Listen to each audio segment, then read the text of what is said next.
حیدرآباد کے ملا ریڈی پلی میں ایک آٹو ڈرائیور کو صرف 1000 روپے کے تنازع پر ختم کر دیا گیا۔ یہ واقعہ جمعے کی رات میں پیش آیا۔ مقتول کی شیخ افروز کی حیثیت سے شناخت کی گئی ہے، جو آدھے پہاڑ کی درگاہ علاقے میں مقیم تھا۔ جمعے کی رات رضوان، اجو اور سہیل نے 1000 روپے کی ادائیگی کے مسئلے پر بات چیت کے لیے افروز کو طلب کیا اور بحث کے دوران اسے چاقو مار دی۔ افروز کو قتل کرنے کے بعد تینوں ملزمین فرار ہو گئے۔ مقتول شادی شدہ اور 2 بچوں کا باپ تھا۔ ملزمین کی گرفتاری کے لیے خصوصی ٹیمیں تشکیل دی گئی ہیں۔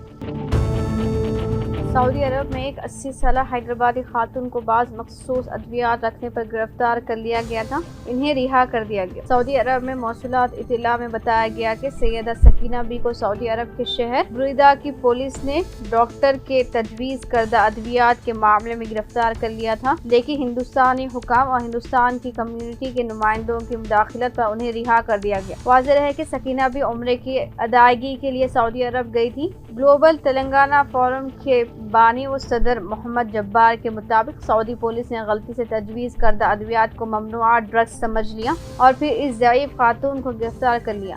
حالانکہ یہ ادویات حیدرآباد کے ایک ڈاکٹر نے تجویز کی تھی۔ بعد میں جبار کے اس مسئلے کو اٹھانے پر ادویہ کی جانچ کی گئی۔ شہر حیدرآباد کے کئی مقامات پر آج دوپہر شدید بارش درج کی گئی۔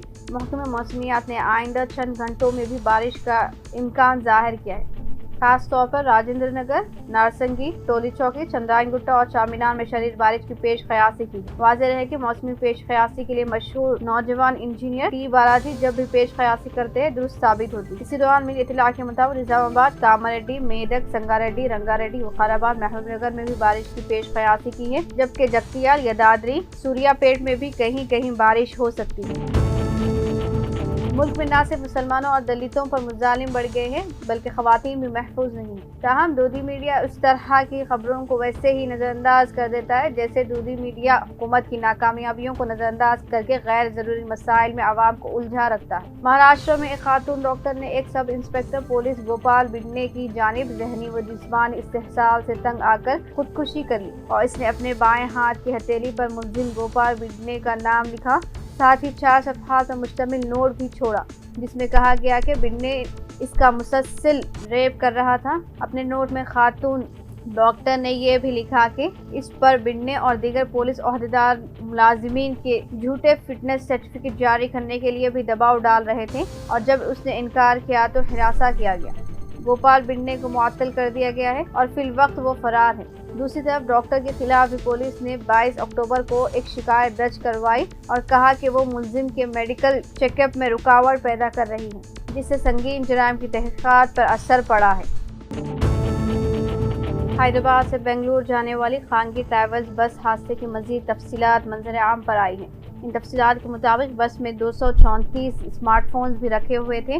بتایا جاتا ہے کہ 86 لاکھ روپے مانتی یہ phones e commerce company Flipkart کے لیے بنگلورو بھیجے جا رہے تھے، جہاں سے یہ فون صارفین کو سپلائی کیے جانے والے تھے۔ جیسے ہی بس میں آگ بھڑک اٹھی، ان اسمارٹ فونز کا کنسائنمنٹ میں دھماکے کے ساتھ پھٹ پڑا۔ فورینسکس ماہرین کے مطابق ان فونوں کے بیٹریز کے پھٹ پڑنے کے نتیجے میں پہلے سے ہی آگ میں لپیٹی بس کو پوری طرح جلا کر رکھ دیا۔ نتیجے میں 19 مسافرین ہلاک ہو گئے۔ یہ بھی بتایا جاتا ہے کہ حیدرآباد کے ایک تاجر نے ان اسمارٹ فون کا پارسل بس کے ذریعے روانہ کیا تھا۔ یہ بھی بتایا جا رہا ہے کہ بس نے جس موٹر سائیکل سوار نوجوان کو ٹکر دی تھی وہ بھی حالت نشے میں تھا اور بہت ہی خطرناک انداز میں موٹر سائیکل چلا رہا تھا۔ اس کا ایک CCTV فوٹیج منظر عام پر آیا ہے۔ جوبلی ہلز اسمبلی حلقے کے ضمنی چناؤ میں جملہ 58 امیدوار میدان میں ہیں۔ پرچہ نامزدگی سے دستبرداری کی آج آخری تاریخ تھی اور ریٹرننگ آفیسر سائی رام کے مطابق 11 نومبر کی رائے دہی میں جملہ 58 امیدوار میدان میں ہیں۔ جوبلی ہلز کے ضمنی چناؤ کے لیے جملہ 211 امیدواروں نے پرچہ نامزدگی داخل کیا تھا۔ 81 امیدوار مقابلے کے اہل قرار دیے گئے۔ ان میں سے آج مختلف پارٹیوں اور آزاد امیدواروں میں جملہ 23 پرچہ جات نامزدگی سے دستبرداری اختیار کی گئی اور انتخابی میدان میں 58 امیدوار ہیں۔ جوبلی ہلز اسمبلی کے حلقے کی تاریخ میں پہلی مرتبہ اس قدر بڑی تعداد میں امیدوار مقابلہ کر رہے ہیں۔